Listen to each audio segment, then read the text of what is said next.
अयोध्या पहुंच रही हैं आज भारत की राष्ट्रपति द्रौपदी मुर्मू। देखिए किस तरह की तैयारियां हैं।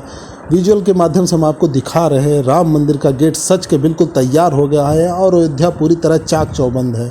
आइए देखते हैं ये रिपोर्ट। राम की प्राण प्रतिष्ठा के बाद लगातार वीवीआईपी क्रम यहाँ आने जारी है। लगातार कोई न कोई वीआईपी, केंद्रीय मंत्री, राज्यपाल नित्य प्रतिदिन यहाँ अयोध्या पहुँच रहे हैं। लेकिन आज एक बहुत खास दिन है। आज यहाँ भारत के राष्ट्रपति द्रौपदी मुर्मू जी आएंगी, जो उनकी अयोध्या की पहली धार्मिक यात्रा है। इस धार्मिक यात्रा में वो अयोध्या के भगवान राम का दर्शन करेंगे, हनुमान जी का दर्शन करेंगे और उनका आशीर्वाद लेंगे। कहीं न कहीं विपक्षी को, जो लोग यहाँ दर्शन करने नहीं आए, जिन्होंने राम का निमंत्रण ठुकराया, उनके लिए करारा जवाब होगा कि भारत का राष्ट्रपति स्वयं अयोध्या दर्शन करने आ रही हैं। अयोध्या दर्शन के साथ राष्ट्रपति के आज अयोध्या में तमाम वीवीआईपी कार्यक्रम हैं। अभी कुछ देर पहले ही अनुराग ठाकुर, केंद्रीय मंत्री, श्री राम मंदिर दर्शन करने गए। इस समय हम श्री राम मंदिर गेट पर ही हैं। आप पीछे देख रहे होंगे कि तैयारियां किस तरह पूरी हो चुकी है। सजा के पूरा तैयार कर लिया गया है। अनुराग ठाकुर के बाद अयोध्या से बीजेपी के उम्मीदवार लल्लू सिंह आज अपना रोड शो करेंगे और पर्चा दाखिल करेंगे। तो आज लगातार अयोध्या में वीवीआईपी मूवमेंट है, जिसको देखते हुए अयोध्या में पूरी सुरक्षा व्यवस्था चाक चौबंद है, ताकि कोई शरारती तत्व किसी प्रकार की किसी अनहोनी न कर सके। आज अयोध्या में लल्लू सिंह के रोड शो में उत्तराखंड के मुख्यमंत्री पुष्कर सिंह धामी भी साथ में रहेंगे। तो लगातार आज अयोध्या से अपडेटेड जाती रहेंगी खबरें। मैं आनंद त्रिपाठी, न्यूज़ इंडिया, अयोध्या। भारत सरकार के केंद्रीय मंत्री अनुराग ठाकुर पहुंचे अयोध्या राम मंदिर दर्शन करने। राम मंदिर दर्शन करने के बाद उन्होंने क्या कुछ कहा, आइए सुनते हैं। विपक्ष पे सीधा निशाना साधते हुए अनुराग ठाकुर ने विपक्ष को घेरा और भगवान राम मंदिर दर्शन करने में आए अपनी खुशी जाहिर की। आइए सुनते हैं अनुराग ठाकुर की बातें।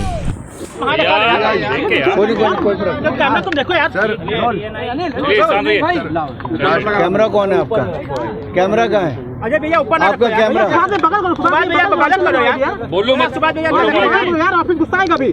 चलो हो गया बस, चलो कोई नहीं चलो भाई, सुबह भैया हल्का नीचे कर लो यार, कोई फर्क नहीं भाई, चलो पूछो। सर, राष्ट्रपति आज आ रही हैं। इसके पहले राहुल गांधी ने कहा था कि वो चूंकि ट्रस्ट ने उनको दलित हैं और पिछड़ी हैं, इसलिए उनको नहीं बुलाया गया था।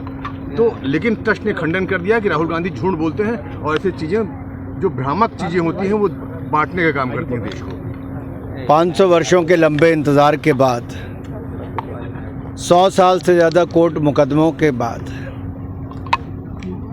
राम जन्मभूमि में रामलला की भव्य राम मंदिर का निर्माण हुआ है। प्राण प्रतिष्ठा समारोह में देश और दुनिया भर के लोग आए और उसके बाद भी लाखों लोगों का आना जाना रहा। आज मेरा भी सौभाग्य है प्रभु राम के चरणों में शीश झुकाकर उनका आशीर्वाद भी मिला है। तो वहीं पर मैं उन लोगों से भी निवेदन करना चाहता हूं जो राजनीति कर रहे हैं और ओछी राजनीति कर रहे हैं। जब से श्रीमती द्रौपदी मुर्मू जी देश की राष्ट्रपति बनी, तब से विपक्ष के लोगों को अच्छा नहीं लगा, क्योंकि पहले मोदी जी ने एक अनुसूचित जाति समुदाय से आने वाले, गरीब परिवार से आने वाले रामनाथ कोविंद जी को देश का राष्ट्रपति बनाया। फिर उसके बाद श्रीमती द्रौपदी मुर्मू जी ट्राइबल क्षेत्र से आने वाली अनुसूचित जनजाति वर्ग की महिला, अपने काबिलियत के आधार पे वो भी यहाँ पे पहुँची।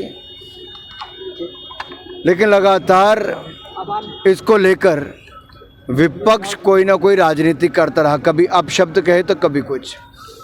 जब से चुनाव शुरू हुए तब से भय और भ्रम फैलाने का काम उन्होंने किया है। और इस पर स्पष्ट तौर पे पता चलता है कि जब न्याय के अधिकारियों ने बोल दिया कि इनविटेशन, निमंत्रण गया था पूर्व राष्ट्रपति जी को भी और वर्तमान राष्ट्रपति जी को भी, तो दूध का दूध पानी का पानी होता है। विपक्ष का चेहरा बेनकाब होता है। श्रीमान राहुल गांधी जी का झूठ एक बार फिर देश के सामने आता है। क्या वो अब भी राजनीति करने से बाज नहीं आएंगे? पहले ये लोग कहते थे रामलला हम आएंगे, मंदिर वहीं बनाएंगे, बीजेपी वाले कहते, लेकिन तारीख नहीं बताएंगे। जब मंदिर बन गया, निमंत्रण की तारीख दे दी, निमंत्रण दे दिया, तो उसके बावजूद नहीं आए। जितनी मर्जी चद्दर चढ़ा लें, आना प्रभु राम जी के चरणों में ही पड़ेगा। सर, अमेठी में पहले रॉबर्ट वाड्रा का पोस्टर लगता है, उसके बाद फिर लगता है कि राहुल गांधी लड़ेंगे। अब तक ये तय नहीं हो पाया कि अमेठी और रायबरेली में कौन लड़ेगा आखिर। कन्फ्यूज और करप्ट पार्टी, उसकी यही हालत होती है। वो भ्रष्टाचार के चलते कभी अपना चोला बदलते हैं, कभी यूपीए से बदलकर इंडी गठबंधन करते हैं, कभी एक उम्मीदवार से पलट के दूसरे पर जाते हैं। ये कन्फ्यूजन की स्थिति करप्ट पार्टी की रहने वाली है। यार तुम लोग कितनी देर से खिचड़ी पका रहे हो सारे? जो है कोई और बात नहीं की जाती। देखिए, भारतीय जनता पार्टी और एनडीए के पास दुनिया के सर्वाधिक लोकप्रिय नेता श्री नरेंद्र मोदी जी। मोदी जी का काम बोलता है, मोदी जी की ईमानदार सरकार का काम बोलता है। दूसरी ओर विपक्ष है, जहां पर एक अनार 100 बीमार, जो ये सोचते हैं आज एक साल एक प्रधानमंत्री, दूसरे साल दूसरा प्रधानमंत्री, तीसरे साल चौथा प्रधानमंत्री होगा, लेकिन इनकी तमन्ना ही रह जाएगी और एक अनार 100 बीमार वाली ये स्थिति विपक्ष की बनी रहेगी। जो इनके पास ना नेता है, ना नीति है और नीयत में खोट पहले से ही नजर आता है। सर, एक और है सवाल। पूर्व प्रधानमंत्री एच.डी. देवेगौड़ा थे, उनके पोते का बड़ा चर्चित मामला भी निकल के आया है और चर्चा ये हो रही कि बीजेपी ने चिट्ठी तो दी लेकिन कार्रवाई नहीं की, और कांग्रेस कह रही है कि भाई वो तो कार्रवाई उनको करनी चाहिए थी, और ये कह रहे हैं बीजेपी कह रही है कि भाई हमने तो चिट्ठी दी थी, आपको कार्रवाई करनी चाहिए थी। देखिए, कल भी मैं एक तो देश के सामने इस बात को स्पष्ट करूं कि कानून व्यवस्था राज्य की सरकार का विषय है, और अगर इतने समय से प्रदेश में इस विषय की जानकारी थी तो प्रदेश की कांग्रेस की सरकार हाथ पे हाथ धर के क्यों बैठी थी? क्या मजबूरियां थी कि कांग्रेस ने कदम नहीं उठाए? कांग्रेस की सरकार एक बार फिर निकम्मी और निठल्ली नजर क्यों आई? क्यों सबूत होने के बावजूद अगर उनको लगता है तो कदम क्यों नहीं उठाए गए? कैसे उनको विदेश जाने दिया? ये अपने आप में सवाल खड़ा करता है कि आखिरकार कांग्रेस की कौन सी मजबूरी थी कि कदम नहीं उठाए गए। हमने पहले दिन से कहा नारी की अस्मिता हमारे लिए बहुत ज़रूरी है। हमने नारी शक्ति वंदन बिल भी लाए, उनके लिए 33% आरक्षण भी लेकर आए। देश भर में हमने 4 करोड़ पक्के मकान, उसके खिलाफ कड़ी से कड़ी कार्रवाई करो, चाहे किसी भी परिवार का हो, किसी भी राजनीतिक दल का हो, उसको बख्शना नहीं चाहिए। और कांग्रेस की सरकार इसमें फेल हुई कि राज्य में सरकार होने के बावजूद, मैं पूछना चाहता हूं राहुल जी से और खड़गे जी से, जो कांग्रेस के अध्यक्ष हैं और कर्नाटक के राज्य से ही आते हैं, वहां उनकी अपनी कांग्रेस की सरकार है, क्यों नहीं कदम उठाया गया गिरफ्तारी करने के लिए? स्टेट गवर्नमेंट अगर कार्रवाई नहीं करती तो गांधी जो है वो रामलला के दर्शन करने आने वाले हैं, इस तरीके की सूचनाएं आ रही हैं। देखिए, मैं यही कहूँगा, जो लोग राम जी के अस्तित्व पर प्रश्न चिन्ह उठाते रहे,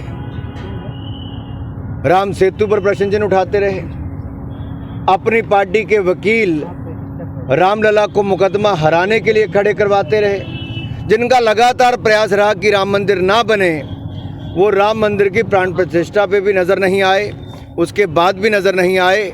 ऐसे नेताओं से मैं ही कहूँगा, जितनी मर्जी चादरें चढ़ा लो, आना राम जी के चरण में ही पड़ेगा। आज आपने रामलला जी से क्या मांगा?